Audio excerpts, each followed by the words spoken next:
Hi, good morning. So today's lecture is about change, and things are going to change today. Our relationship is going to change today, so stay tuned. Last time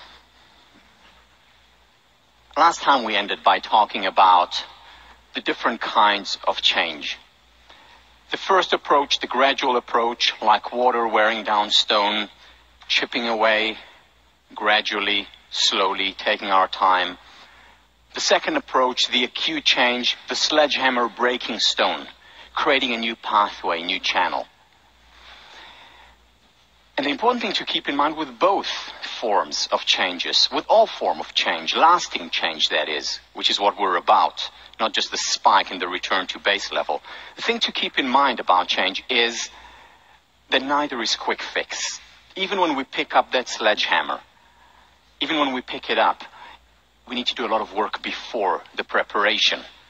So for example, gradual change, slow change would be doing the gratitude exercise every day. Slowly becoming more and more of a benefit finder. Gradually looking more at the positive. Creating a new neural pathway, neuron by neuron. Remember, neuroplasticity and neurogenesis, two very important concepts, because just by knowing, by understanding that our brain changes, that in and of itself makes us more likely to change. And this is work done by Carol Dweck, whom I'll discuss in future courses when we discuss perfectionism.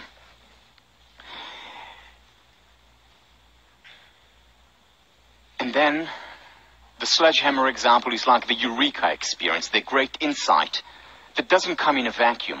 It comes after a lot of hard work, after a lot of preparation. You know, the 99% perspiration that leads to that inspiration. So no quick fix.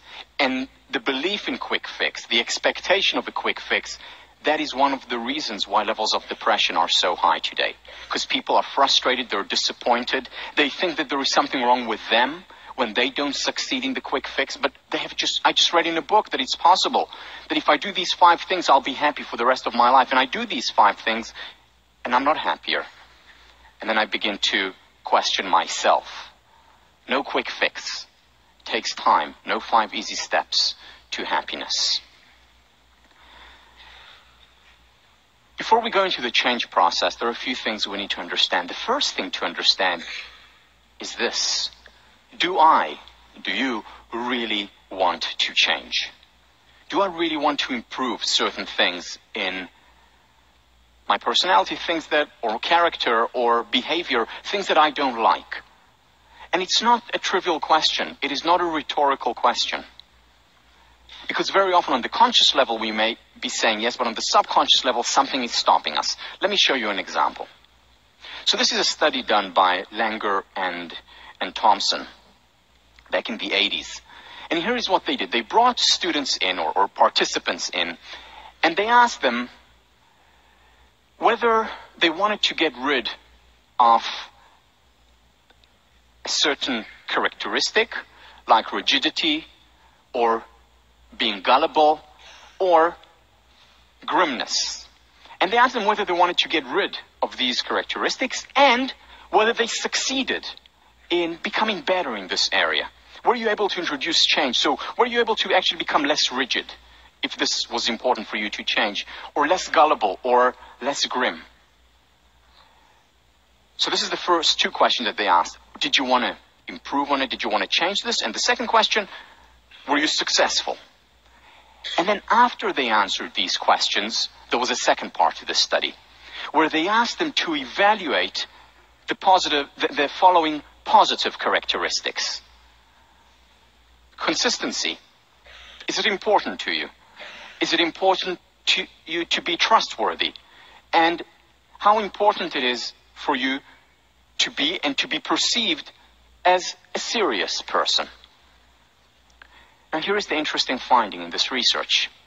Those individuals who rated the positive traits, the ones in yellow, who rated them high as personally important to them, were less likely to change the negatives. Do you understand the implications of this study? So what it's saying is that, let's say I do want to get rid of rigidity. I don't like being rigid. However, at the same time, consistency is a very important value to me. I'm less likely to change my rigidity because they're associated in my mind. And yeah, I don't want to be rigid, but at the same time, subconscious talking here, I want to be consistent. Don't let go of this rigidity because I couple them, I associate them together. Not wanting to get rid of one because I don't want the baby out with the bathwater. And to me, they're linked. The same with gullibility and trustworthiness. We can say that the other side of gullibility is someone who is trustworthy. Now, going to the extreme, I become gullible. However, I don't get rid of my gullibility because I don't want to also get rid of my trustworthiness. Same with grim. I may be grim, but that's also subconsciously a sign of my seriousness. You know, for years, literally years, when I've been thinking and writing and analyzing the notion of perfectionism, I couldn't understand why it didn't get better for a very long time. Because I knew perfectionism was hurting me. I read the research and I looked through personal experiences. I knew that it was hurting me in terms of my well-being for sure, but also in the long term in terms of my success. And yet I couldn't get rid of perfectionism until I read the study. And I asked myself, okay, so what's the counterpart to perfectionism? What's tied in my mind? What goes hand in hand for me with perfectionism? What goes hand in hand is drive and ambition.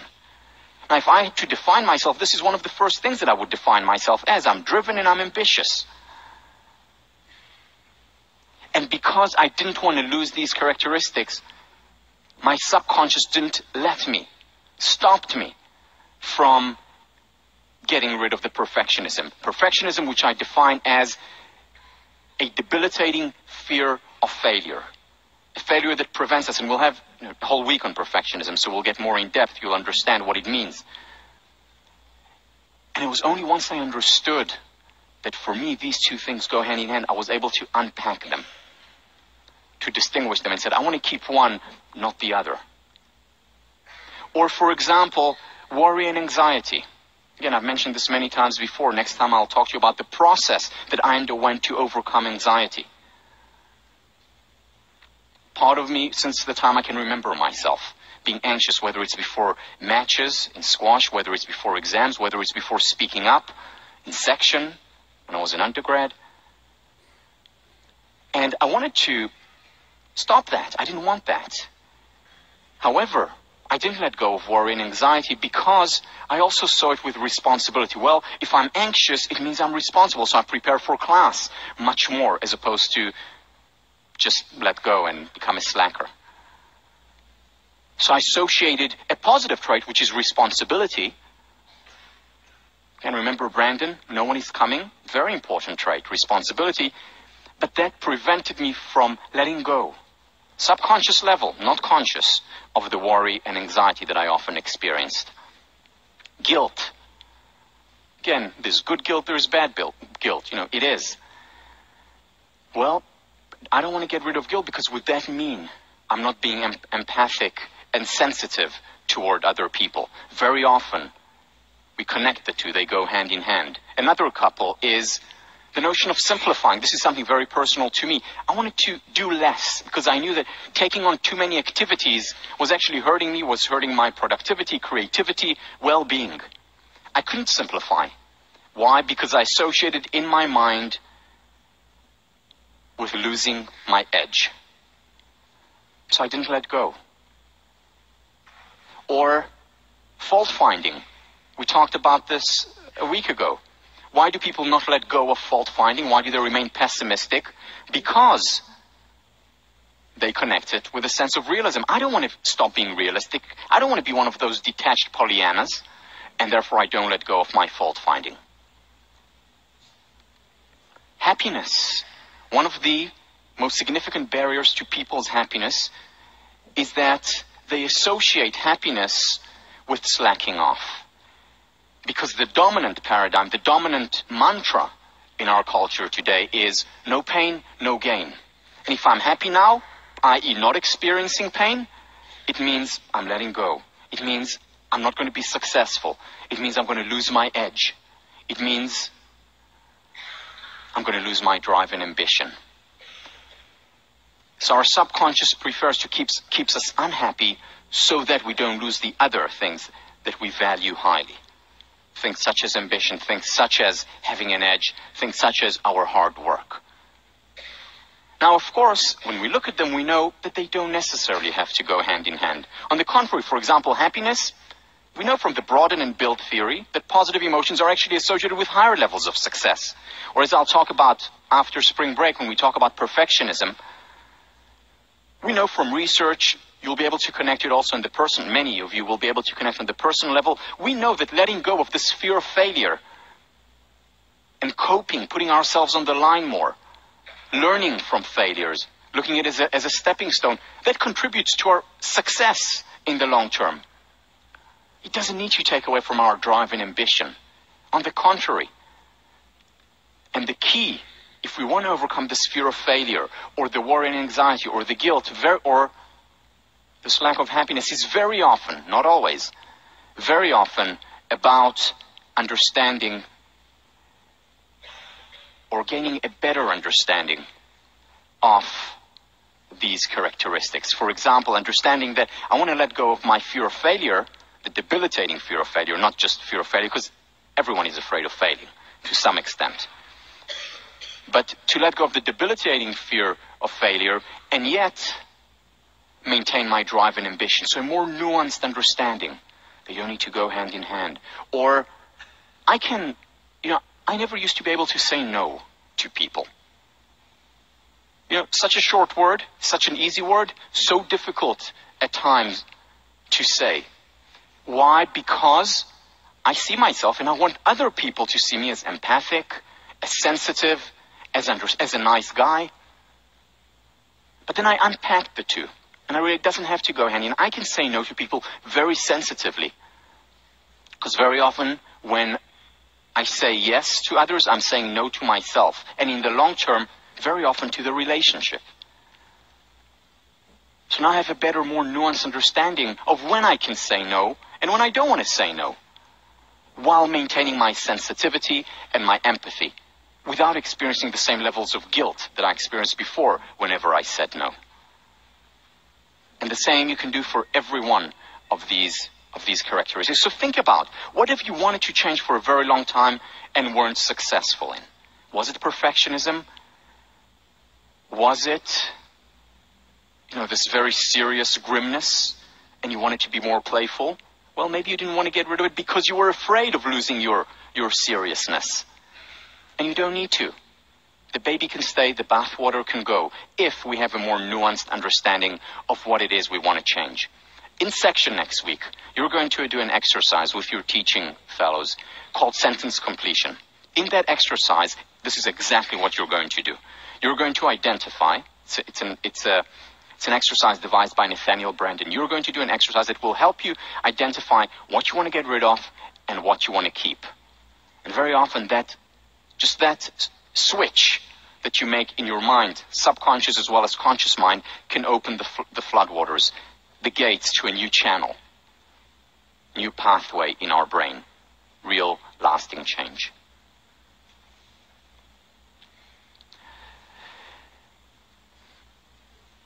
We're going to discuss 3 distinct, though interconnected pathways to change. The ABCs of psychology, which we've mentioned before. The ABCs, the A is the affect, the emotion. The B is the behavior, the action. And C is the cognition, the thought. And what we're going to do is we're going to talk about each one of the 3. And for each one, we're going to talk about the gradual change approach and the acute change approach. So in a sense, we're building a 3x2. Affect, behavior, cognition times gradual and acute.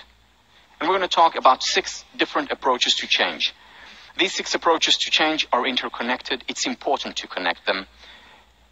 And ideally, we want all three. Why? Quote that I've used a few times and will use again. John Dryden, British poet, we first make our habits, and then our habits make us. In order to change habit, in order to bring about lasting change, we need to have as much of a solid approach, as much force in the intervention. It's not just enough to focus on emotions, not just enough to focus on action. It's not enough just to focus on our thinking. We want to focus on the three, the A, the B, and the C. Think about it. It's like habit can be looked at as a flood. There is a flood in our mind of certain neurons firing in a certain neural pathway. And what we want to do is to overcome this flood. And to overcome this flood, we need as much force as we can. Therefore, we want to use as many approaches as we can.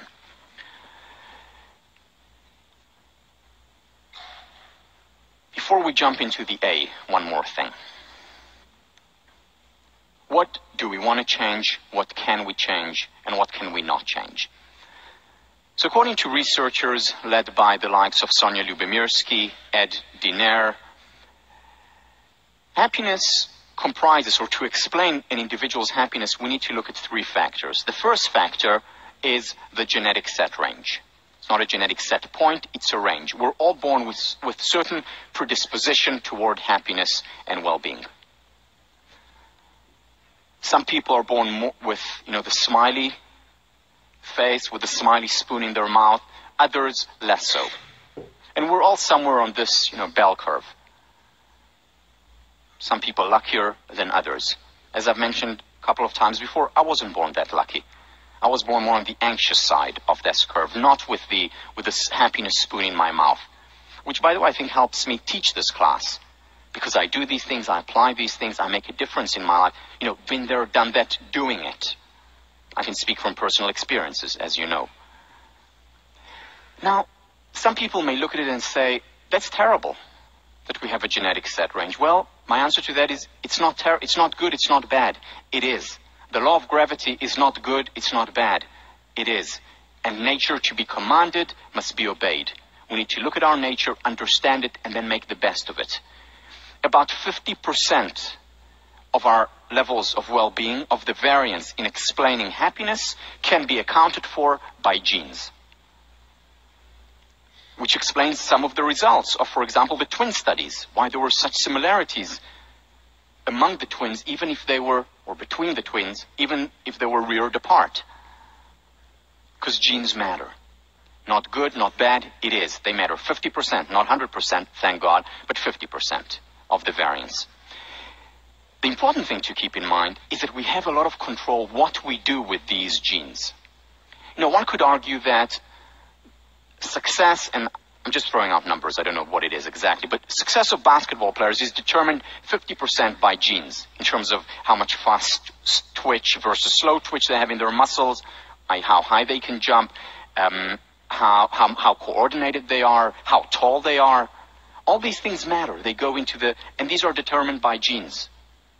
However, if Michael Jordan hadn't worked on his basketball, I would be a better player than he is. If he didn't work on his basketball at all. And I did and do. In other words, also with genes, people who don't work on their happiness, even if they have the best of genes, will not do as well as people with less happy genes who work on it. So work matters a great deal. The second thing that matters, that makes up the 100% of variance of happiness, external circumstances. Of course, extreme circumstances make a lot of difference, whether we're living in a free country versus oppression, that makes a lot of difference. However, in general, external circumstances beyond the extremes, beyond being homeless on the street, make very little difference. In fact, about 10% of the total variance. So, genes, 50%, external circumstances such as place of residence, such as income, such as weather. And again, not for people, for example, who have seasonal affective disorder. Then of course it matters whether we get sun or not. But I'm talking about most people, not people with SAD. So, out of these extremes, the external circumstances matter about 10%. Not much. The third thing, the rest of the 40%, is accounted for by intentional activities. What that means is what we do, how we act, what we think about, how we interpret the world, what we focus on. In essence, what 1504 is about. What we've discussed since the first class, what we're going to discuss even more in the second half of the semester. These intentional activities, our focus, these are essentially our ABCs. This is where real, meaningful change comes. And this is where we're going to focus. Would be nice if we could do something with our genes. Would be nice. Cannot. Would be nice if we had more control of our external circumstances. But even if we did, and many people do, many people sitting in this room or watching at home do have more control, doesn't make that much of a difference. What makes the most difference that we have control over are the intentional activities, our interpretation of the world and our action. So let's jump into it. The A, affect, emotion, the heart.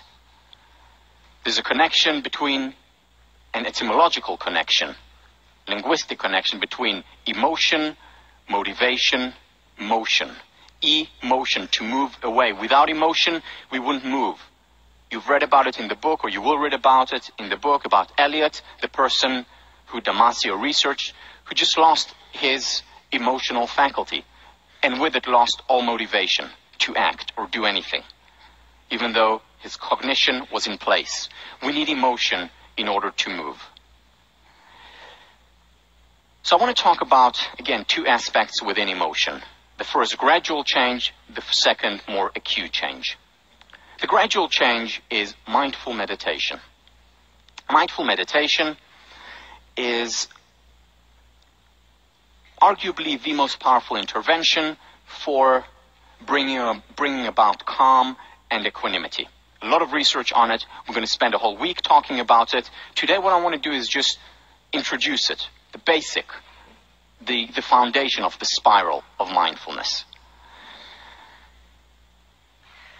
John Kabat-Zinn, who in many ways is responsible for bringing serious research into this realm, he, along with people like Tara Bennett-Goldman, people like Herbert Benson from the medical school here, brought serious research to this, what was considered a mystical field.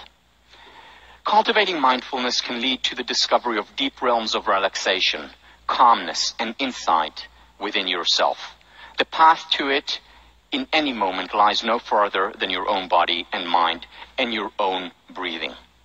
This is the amazing thing about mindfulness. The results that you'll see that I'll talk about when we talk about research, quite literally mind-boggling. I mean, they change the way our mind works, transform our brain. Just by focusing on the breath, by focusing on parts of our body, by being present.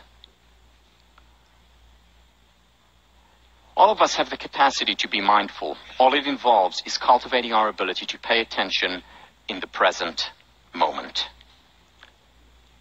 Let's experience it just for a minute or two. So here's what I'd like you to do. Once again, if you feel comfortable with it. So sit back on your chair with your back against the backrest. Make yourself as comfortable as you can. Plant both feet on the ground comfortably. And if you feel comfortable, just close your eyes.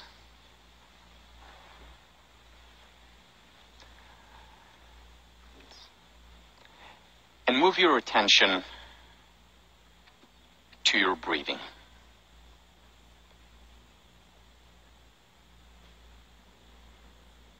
Take a deep breath in, into your belly.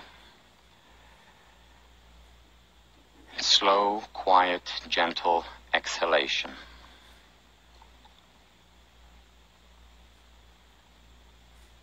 Deep, slow inhalation all the way into your belly. Slow, gentle, quiet, long exhalation. If your mind wanders, Just return to your breathing.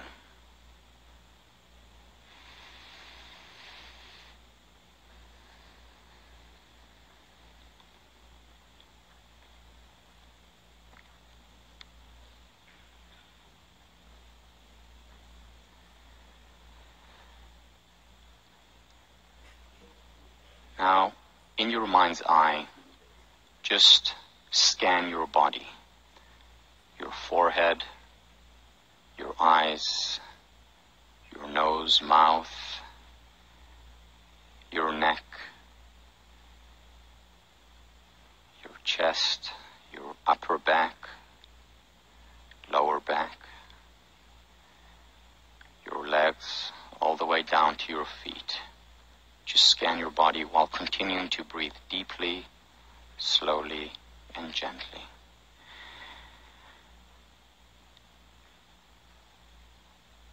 And through your scan, find a part of your body that is a little bit more tense than the others. It could be your jaws. It could be your neck. It could be your shoulders, your stomach, where you're feeling a little bit of disease. It could be your legs, your knees, your feet. Identify that one part of the body that is a little bit more tense than the others, and focus on it, and continue to breathe. Take a deep breath into that part of your body, and when you let go, when you exhale, also let go of the tension that's there. Just relax it. And take a few deep breaths into that part of your body and relax it and let go.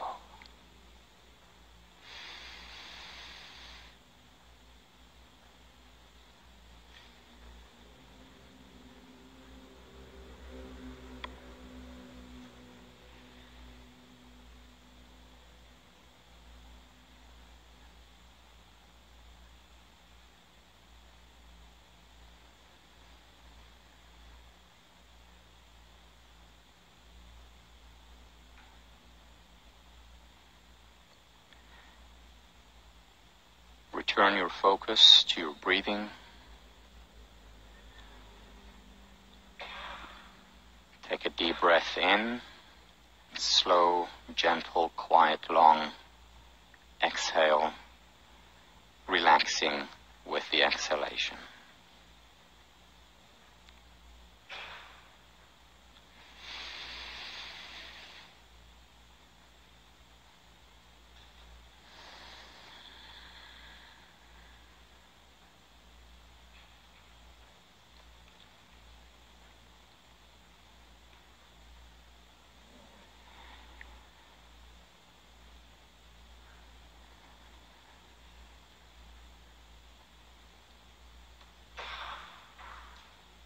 Deep breathing in, deep, slow, gentle, long exhaling.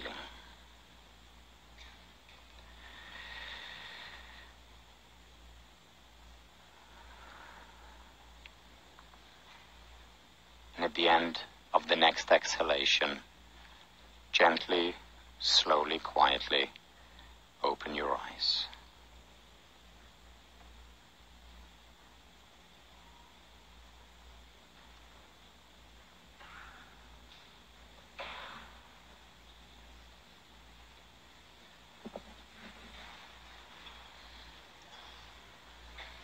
Once again, if the person next to you is asleep, just gently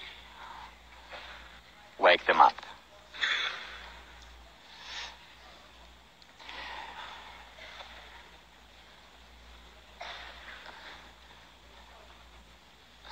Tara Bennett Goldman.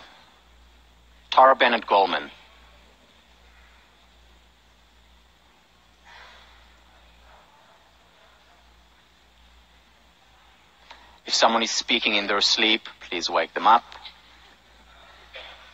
Tara Bennett Goldman, in her book Emotional Alchemy. Mindfulness means seeing things as they are, without trying to change them.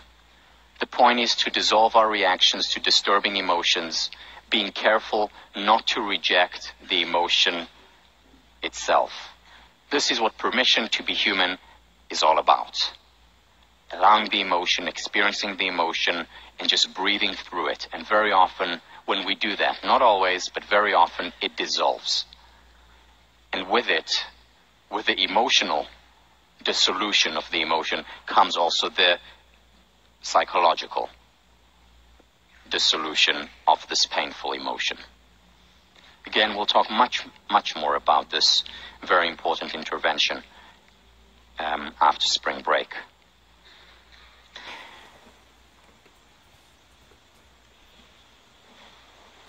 This is about gradual change. What we'll see when we talk about research is that even if this is gradual change, within as little as 8 weeks of regular meditation, our brain actually starts to change its form, to transform. Our immune system strengthens after as little as 8 weeks of regular daily meditation. And it doesn't have to be 5 hours a day, as little as 30 minutes or 20 minutes a day can already affect change. This is gradual, slow. Hopefully something that you will take up as a lifelong intervention. Here is an example of more acute change when it comes to our emotion. So when I thought about filling in this box in the 3x2 model, how do I find an acute emotional change? Immediately my mind went to research in clinical psychology, specifically to post-traumatic stress disorder.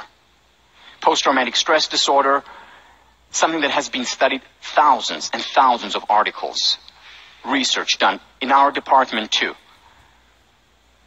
And when I looked at it, I said, well, this is an example of an acute change, a very acute change, because what happens when we have a trauma, many people after the trauma are changed forever, for the rest of their lives, if they have PTSD. It actually changes the chemicals that flow through our brain. It changes the structure of our brain, creates new neural pathways, kills a lot of old neural pathways as a result of a single experience. It's a sledgehammer.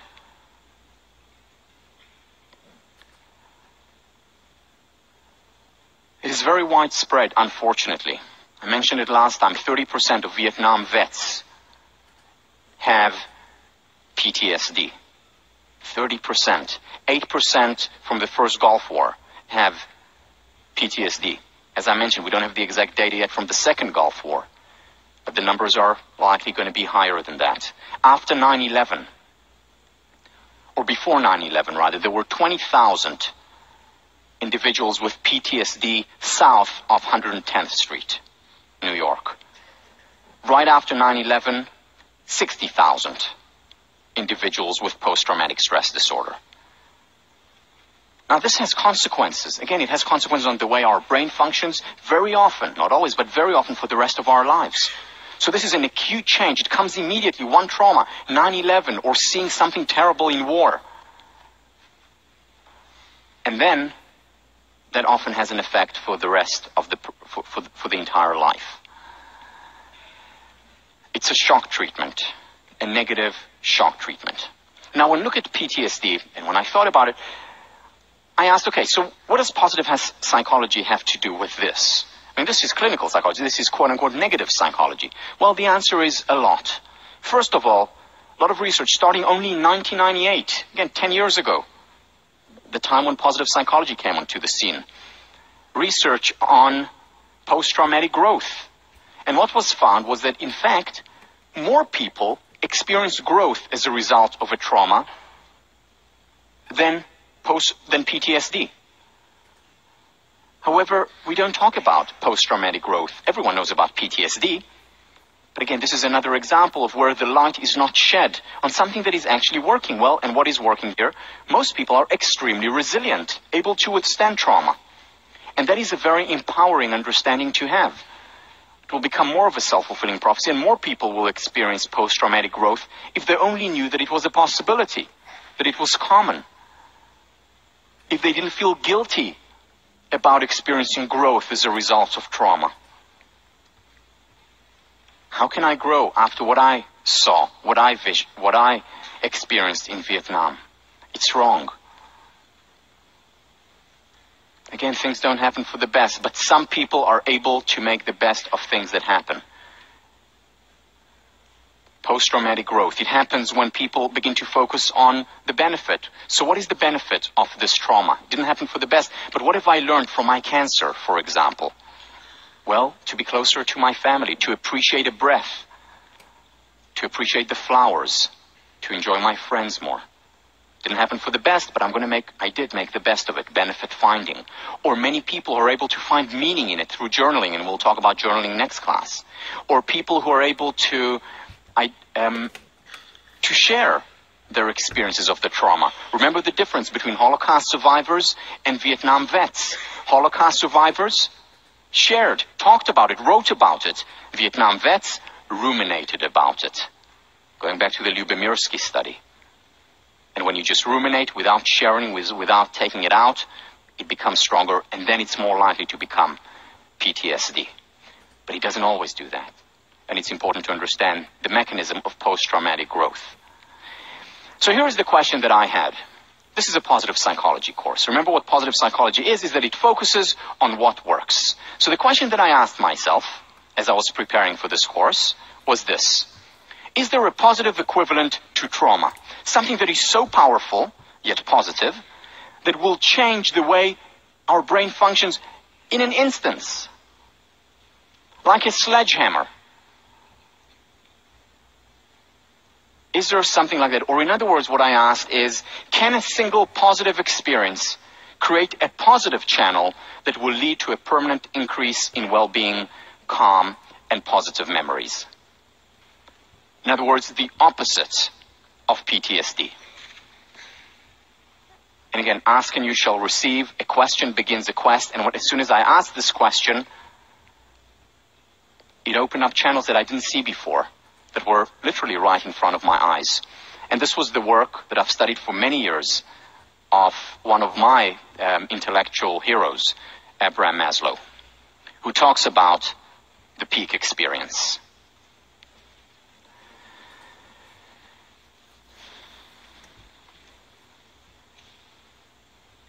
Now, what I'm going to talk about now is more hypothesis than well-grounded research. It's a hypothesis that I hope some of you will research either here as your senior thesis or in the future. Will encourage people to research these ideas. Everything that I share in this class is based on very rigorous research. This is one area where it's a hypothesis. But bear with me and see what you think of it, of this hypothesis, when I finish explaining it. Because there is some research on it, not enough, for a stamp of approval yet. But think about it. Does it make sense? So let's see, what is a peak experience? Maslow's definition of a peak experience, it's a generalization for the best moments of the human being, for the happiest moments of life, for experiences of ecstasy, rapture, bliss, of the greatest joy.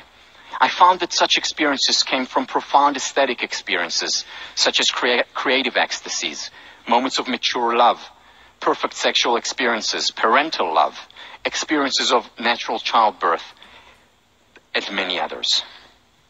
Everyone, or most people, have experienced peak experiences. Again, whether it was with your girlfriend, boyfriend, whether it was reading a book, whether it was listening to your favorite piece of music. Just being one with the experience. It's what many theologians talk about as the religious experience. A spiritual experience where you just walked through the yard and suddenly felt one with John Harvard. Well, maybe not. But experience just one with everything. This is the experience that they talk about in Zen. Being connected to the present. Feeling so good, so complete, like you don't need anything else. Everything is right here. I know I experienced it with my family at times. Last night, having dinner with my family and friends, we were sitting around and I just felt, this is it. What else do I need? Just being so complete, so in the moment. A peak experience. Now, these peak experiences usually don't last for very long. They come and they go. It's a peak. However, they can, and often do, have repercussions. Now, maybe you can see now where I'm going with this. So what I thought about when I thought about peak experiences was maybe, just maybe, this is the positive equivalent to the trauma. Maybe it's a shock treatment of ecstasy that can have effects beyond just the experience itself, just like PTSD has effects beyond the experience itself. There are people today who are living and reliving 9/11. Still affecting them, still affecting their brain, created new channels, new pathways that didn't exist before 9/11/01. So is peak experience a shock treatment of ecstasy?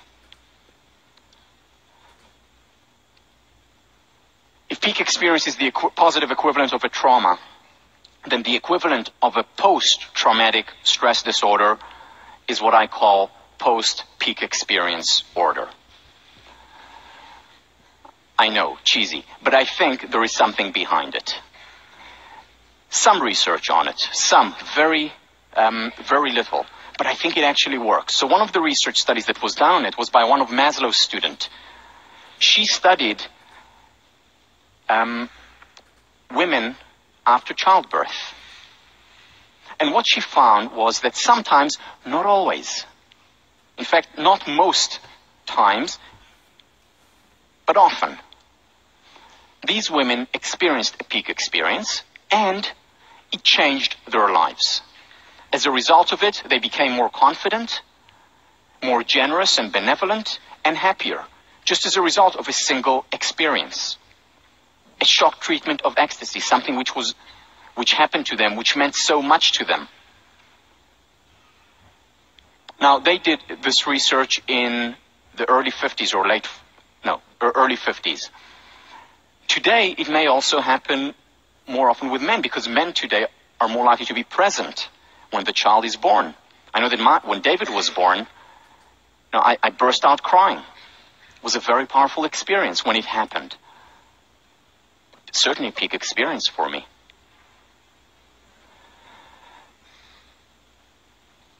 Here is what Maslow says about peak experiences, and again, not talking explicitly about post-peak experience order, but alluding to it. Peak experiences often have consequences. They can do the same there as psychotherapy. If one keeps his goals right, and if one knows just what he is about, and if one is conscious of what he is going toward. We can certainly talk, on the one hand, of the breaking up of symptoms, like the breaking up of cliches, of anxieties, or the like. Or on the other hand, we can talk about the development of spontaneity, and of courage, and of Olympian or godlike humor and suchness, sensory awareness, body awareness, and the like. So what he's saying here is that these effects can have consequences beyond just the peak experience, if we do certain things, such as follow up on it. William James, in the Varieties of Religious Experiences, talks about such moments that change lives, and how they change lives.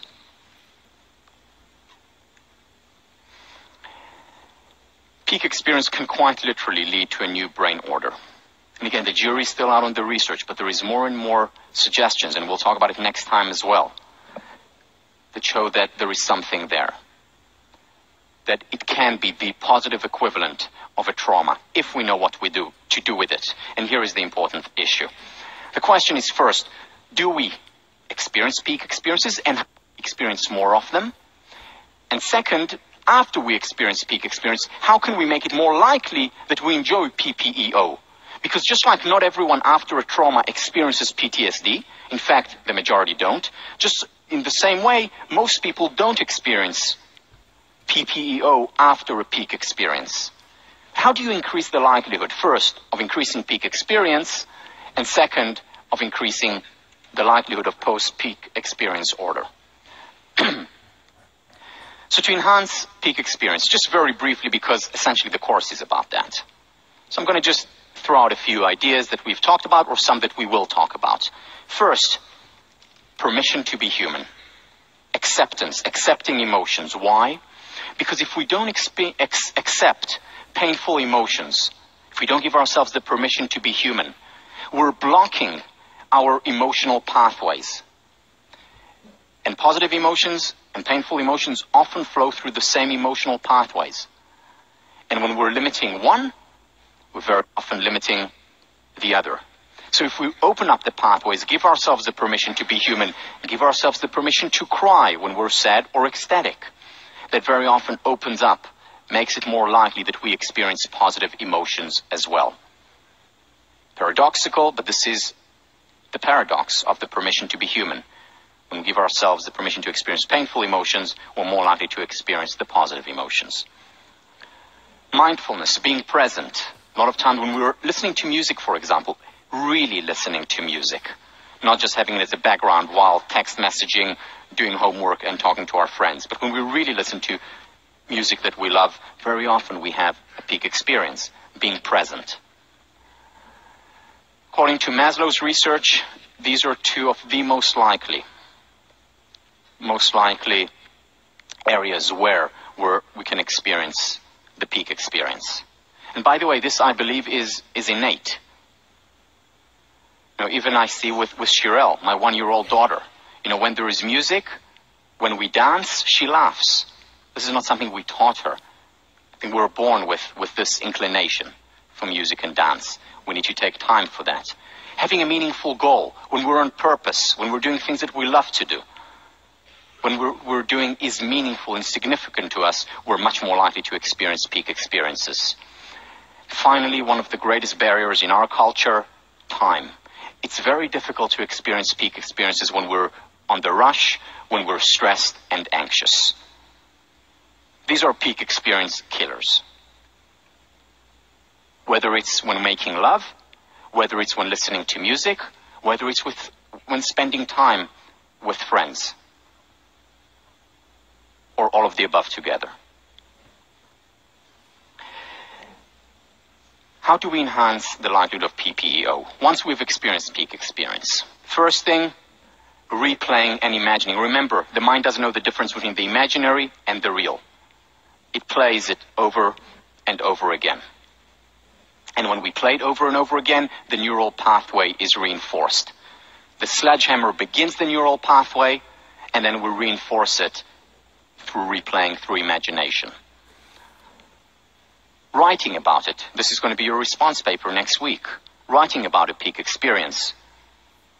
When we journal about it, describing it, not analyzing it. Remember the difference with Lyubomirsky. Positive emotions, positive experiences, it's not as helpful to analyze. So just to describe it, once again, reinforces the neural pathways. We relive it, we replay it. Once again, taking time. Taking time. And finally, taking action, which is how we can reinforce the initial experience of the peak experience, reinforce the neural pathway. So I had an insight, an aha moment as a result of this peak experience. Now I'm going to do something about it and act, which leads me to the second point, which is behavior.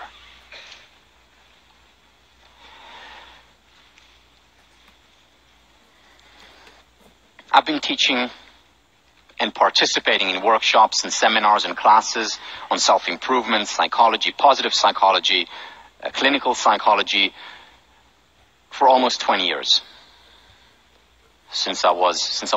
Before I was 20.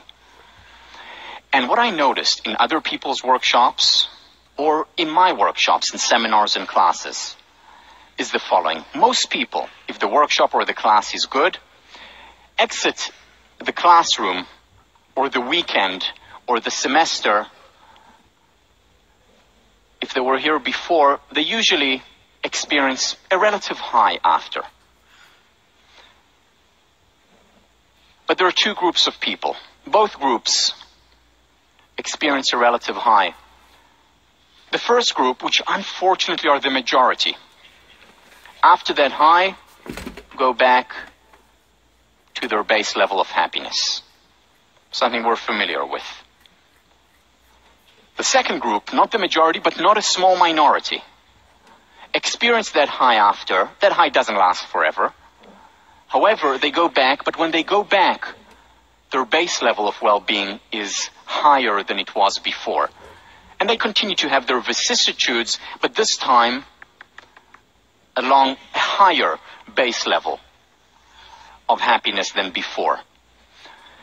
Now, needless to say, I wanted to understand why people experience this, some people, and other people experience this, because I want people who take my class to enjoy lasting change, as opposed to temporary, nice, feels good, not enough. Doesn't justify the effort that they put into the workshop, and doesn't justify the effort that I put into my work. So I wanted to understand the difference between the two. And here is the single most important difference that I identified between these two groups. Group 2, the distinguishing characteristic was that after the workshop or class or seminar, not at the end of the semester if it was a semester-long class, after each class or after many of the classes, introducing immediate behavioral change. They don't wait and say, okay, after the course is over, I'll reevaluate my life and see how I do. Immediately introducing real behavioral change. Doing exercises that we talked about in class. Taking risks that they haven't before, but introducing change immediately. Not waiting. And those who introduce change immediately don't have a high or a peak experience constantly, but their base level of happiness goes up, as opposed to going down, returning to where it was before when there was no behavioral change. And now I start every workshop and seminar, when I have a few-day workshop or seminar, introducing this model of change. What we know from a lot of research in psychology is that there is a relationship between attitudes and behaviors. And we talked about it, we alluded to it already in the past. So we all have attitudes, whether it's attitudes about psychology, whether it's attitudes about another person, whether it's attitude about myself. And these attitudes affect our behavior. So for example, if I have a positive attitude towards psychology or positive psychology, I'm more likely to take 1504 than if my attitude towards psychology and positive psychology is negative. Or if I have a good attitude toward certain belief about a certain person, I'm much more likely to want to befriend this person if I like them than if I don't. So attitudes affect behavior. That's very clear, easy to understand. But what psychologists have found, the likes of Alice Eagley, Daryl Bem, and others, what they have found is that behavior also affects attitude.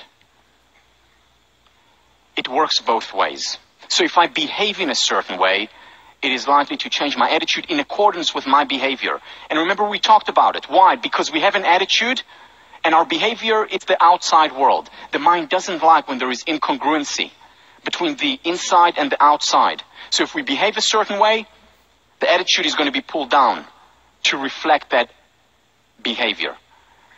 If we behave in this way, the attitude, the mind doesn't like incongruency, it's going to create equality between the two, congruency, consistency between the two. And the way it will do that is either by changing our behavior, and here is the key, or more often by changing our attitude. Now, all of us here, whether you're 18 or whether you are 80, we all have habits. And again, we first make our habits, and then our habits make us. Habits are behavioral patterns, thinking patterns.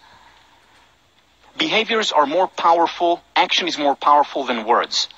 If we have a certain behavior that we had before the class, what the class does is change your attitude about a certain thing. But if it doesn't match with your behavior, after the class, the mind looks for consistency, the attitude is going to be pulled down back to where it was before, unless your behavior changes to match your change of behavior. All a class can do, whether it's 1504 or Justice or Psych 1, all a class or a workshop, a seminar, all they can do is introduce attitudinal change. In this class, the attitudinal change is one, for example, self-esteem. What is self-esteem? The attitude that I have toward myself. High self-esteem, positive. Low self-esteem, negative. What is a benefit finder versus a fault finder? It's the attitude toward the world. Do I see it as positive as a resource for well-being, or do I focus on the negative as a fault finder? Perfectionism. It's an attitude toward failure. But all this class can do, all I can do, all your TFs can do, is introduce or encourage attitudinal changes to convince you through research that learn to focus on the positive. However, if you don't follow up with behavior, and that means doing the gratitude study, the gratitude exercise, that means writing the letter, your response paper for this week, but doing it regularly. Unless behavior is going to follow, the attitude will go back and reflect your attitude and your behavior from before the class or before the intervention. There has to be behavioral change. Let me show you some studies showing the impact of behavioral change.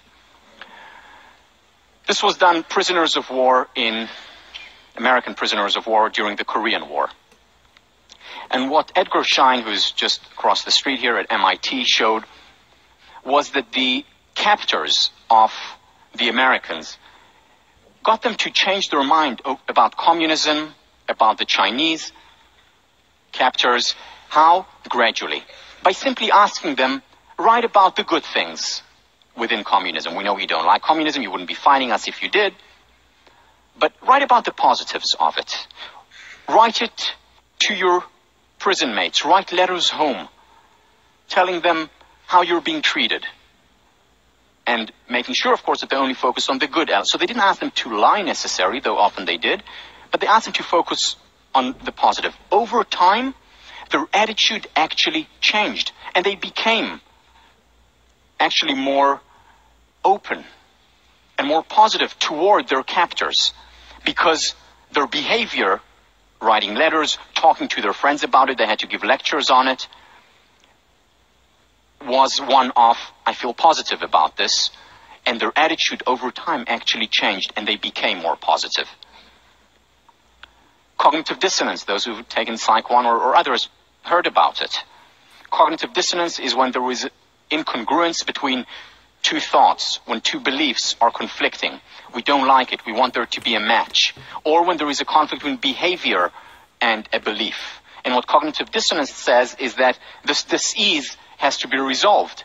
And the way we resolve it is usually by getting our attitudes, our thoughts, our beliefs to match our behavior. Again, behavior is more powerful than words. Self-perception theory, we talked about a lot. I'm not going to elaborate on it anymore. We see ourselves and we derive certain conclusions about ourselves. Facial feedback hypothesis. If you put on a frown now, or a nice gentle smile, your body chemistry is actually going to change to reflect whatever your face is showing. So this is a quote by, by Thich Nhat Hanh, difficult to pronounce his name, a Buddhist monk. Sometimes your joy is the source of your smile, but sometimes your smile can be the source of your joy. So we actually influence our body. We actually influence our mood through our face. That's why actors very often can get into whatever character they're playing simply by acting. Because there is the facial feedback to the rest of your body. You actually release chemicals according with the face that you're making. William James. Whistling to keep up courage is no mere figure of speech. On the other hand, sit all day in a moping posture, sigh and reply to everything with a dismal voice, and your melancholy lingers. Smooth the brow, brighten the eyes, contract the dorsal rather than the ventral aspect of the frame, and speak in a major key, pass the genial compliment, and your heart must be frigid indeed if it does not gradually thaw. What essentially William James is talking about is something beyond the facial feedback hypothesis. It's something where there is not much research, just a little research on, which is the body feedback hypothesis. If you sit down all day like this versus upright and proud, it will affect your mood. It will affect how you feel about yourselves in a few ways. First of all, the message you communicate to yourself, self-perception theory, but also in terms of how other people perceive you. If you shake hands like this, limply, versus shake hands firmly, you're communicating a message to the person with whom you're shaking your hand. And that message comes back right at you, both in terms of how they perceive you, and that impacts you, but also in terms of how you perceive yourself. You know, one of the ex-students from 1504, she played, she was on the hockey team, just graduated last year. So I met her over the summer, and she comes over and she shakes my hand, and I was in tears. It hurt so much. And I thought she must have listened in class. So don't exaggerate. Just firm, nice. I mean, really, I think she broke some of the bones in my hand. But it matters. It communicates a message. You know, I'm not going to mess with her, ever. I'm scared of her right now. It communicates a message of strength and confidence. If we walk around proud, we're communicating a certain message. If we're walking around stooped, we're also communicating a message to the environment that then reflects on us, but also to ourselves. And that reflects on us too.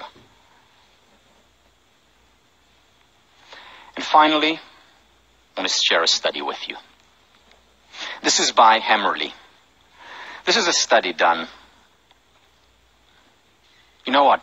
Actually, I'm going to leave that to next time, because I want to get to something important. So I'm going to start next time with this study, because it's a long study, but it's a very important study. So I will talk about it next time, first thing in class. I want to get to something before we end, something that will change our relationship. Fake it till you make it. David Myers has done a lot of important work in this area of positive psychology. And what he showed was that very often, even if we act happy, even if we act with high self-esteem, even if I act joyful, as William James said, that affects our mood. The question now becomes, what about permission to be human? Well, first of all, there are times when we don't want to fake it till we make it. We want to cry, we want to be miserable, and we want to act that way. However, we need to find when is it the time to get out and to go to that party, even if it's the last thing in the world that I want to do. And the difference here is about active acceptance. I can still accept my emotions, I can still accept my pain and experience it, and still choose to act in accordance with how I deem most appropriate or most helpful. So I can accept the fact, I was just dumped, say, by my girlfriend. I can accept the fact that I feel terrible about it and awful, but then 3 days later, go out to Noakes and party. Go wild. So, faking it, again, because of the facial feedback hypothesis, because of the body feedback hypothesis, because of self-perception theory, the behavior will affect my attitude. And after a crazy night out in Noakes, I will actually feel better. And healthy, well, maybe not, but better. Here's a quick video of Marva Collins talking about some of her experiences. I think what made me what I am is my parents and a consistency. I mean, I wanted to be as successful as my parents, my grandparents. In those days, it was quite rare to be black and to be successful. So I think the determination of my parents and grandparents, we would get chastised. As I say, I'm 14 years older than my one sister. But if we walked in church and didn't hold our heads up, my mom would say, "What was wrong with you today? Walking with your head all down." She would scream down the street, "Get your head up," on my way to school. People, I've often heard the comment to her, "I can always tell your child on the playground." We were brought up with a great sense of pride. Get your head up. Walk up straight. When you watch Marva Collins, that's how she walks. That's how she carries herself, and that communicates a message to her students, to other people, to herself. I'm going to jump to this point. So very often behavioral change is gradual. So what is the acute change? The acute change is about coping. It's about putting ourselves on the line. And when we cope, the important thing, it's to take the risk. It's to do something that we don't feel comfortable doing.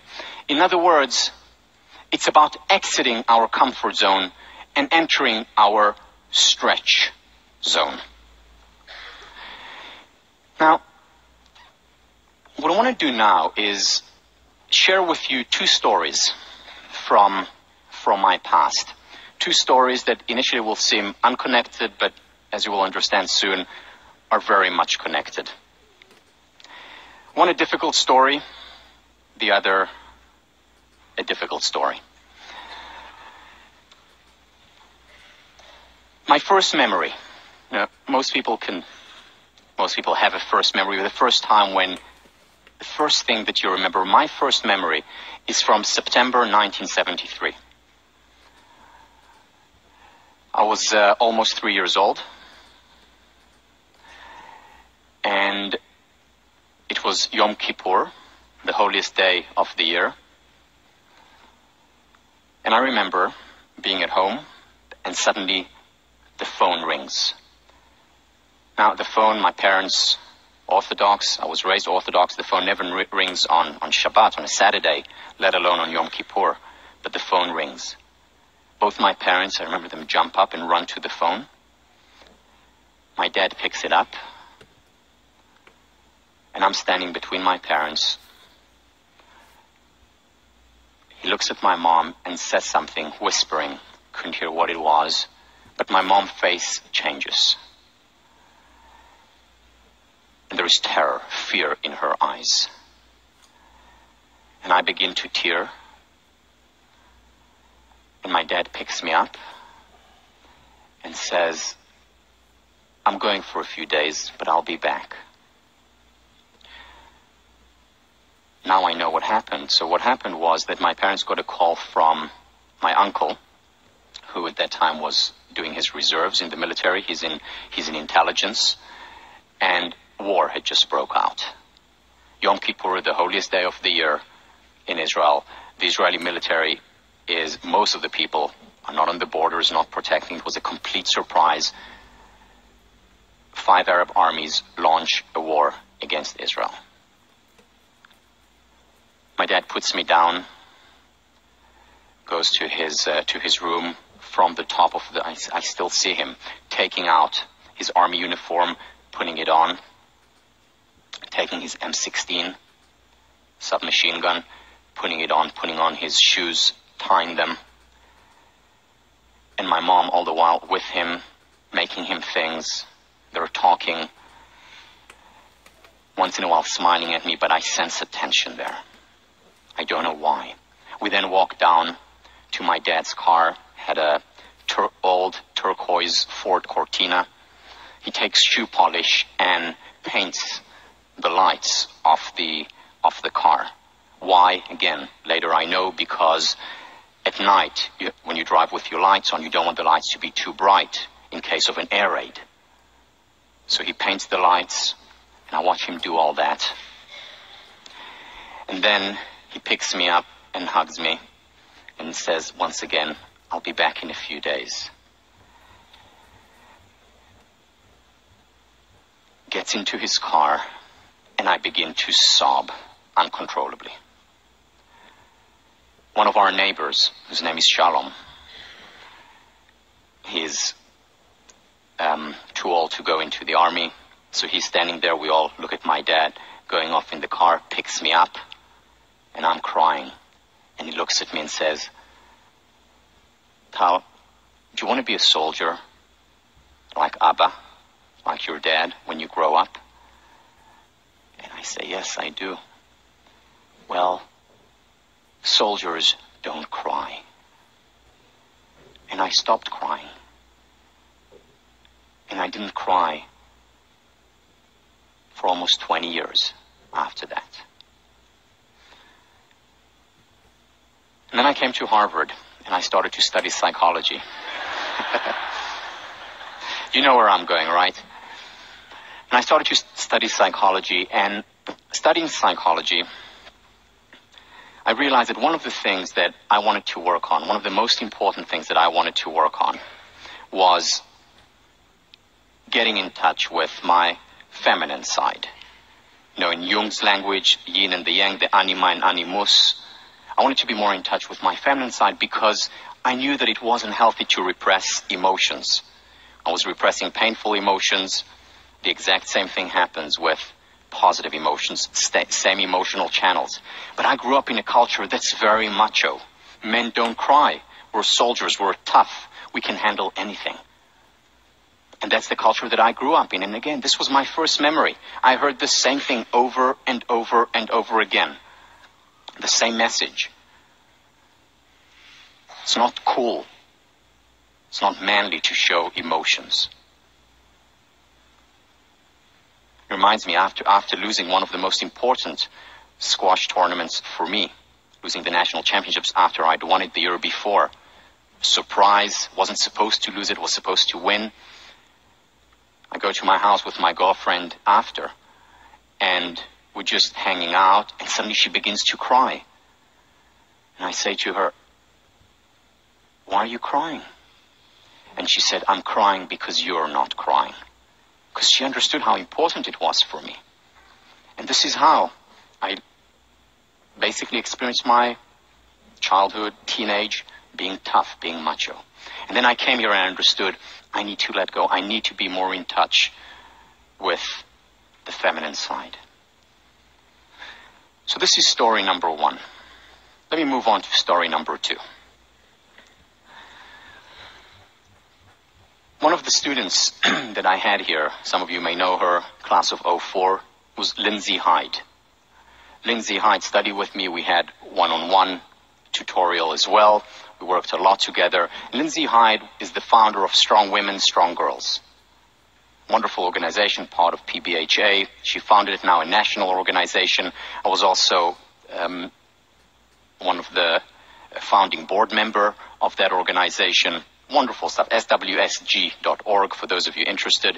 And I was invited by Lindsay to give a talk for Strong Women, Strong Girls, for the mentors who were Harvard students, as well as students from women from other colleges around Boston.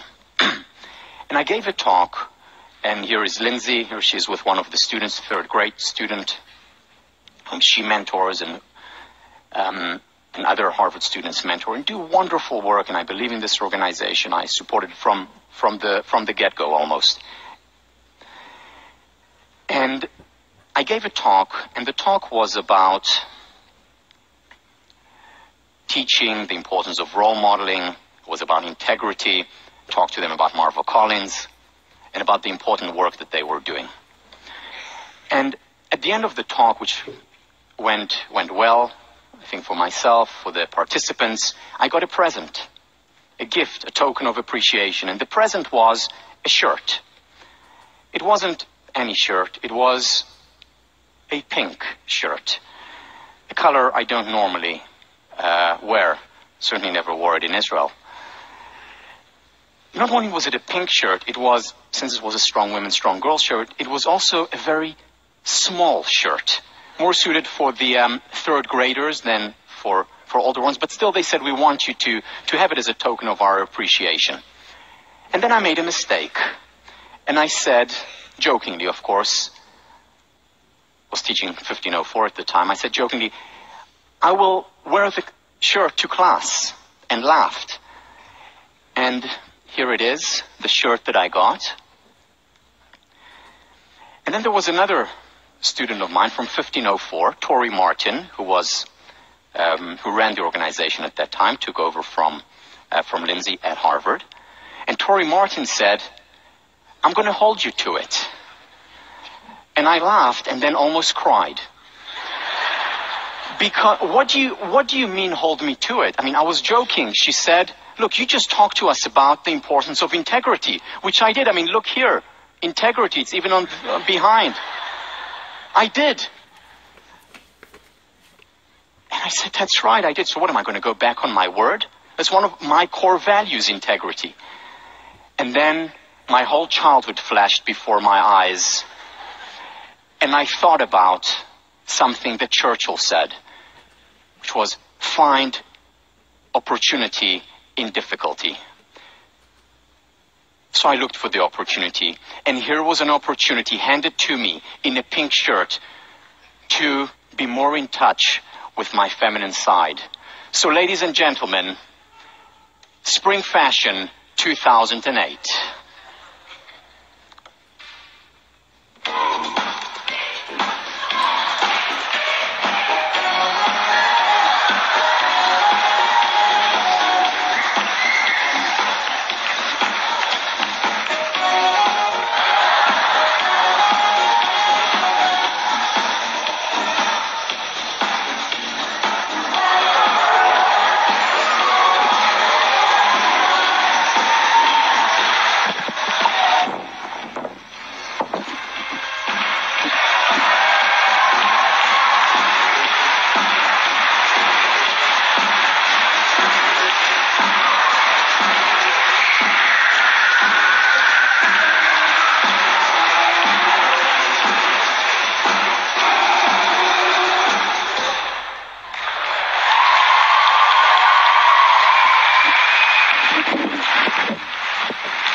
Sorry, Barry. Oops. Now, I know you're going to find this hard to believe, but believe me when I say that this for me was going out of my comfort zone. In fact, maybe it was going out of my stretch zone a little bit, but into my panic zone. Now, I was telling the TFs before class that when I prepare for this class, and I have all my notes, here, and I write, every time I went over it, or when I initially wrote it on my notes, there was an adrenaline rush in my stomach, going out of my comfort zone. Now, I'm also out of my comfort zone, which is why I had to have it at the end of the class, as opposed to the beginning of class. But the key is to attain optimum levels of discomfort. I may have overshot a little bit, but the key is optimum levels of discomfort. And why? There is no other way to change. I can think about it all day long and say, I want to be in touch with my feminine side, or I want to be more courageous. I want to get up. I can think about it all day long. Nothing will happen. Nothing will happen unless we bring about real, actual behavioral change. Real, actual behavioral action. And when we do that, then the sky's the limit. Thank you. I will see you on Thursday.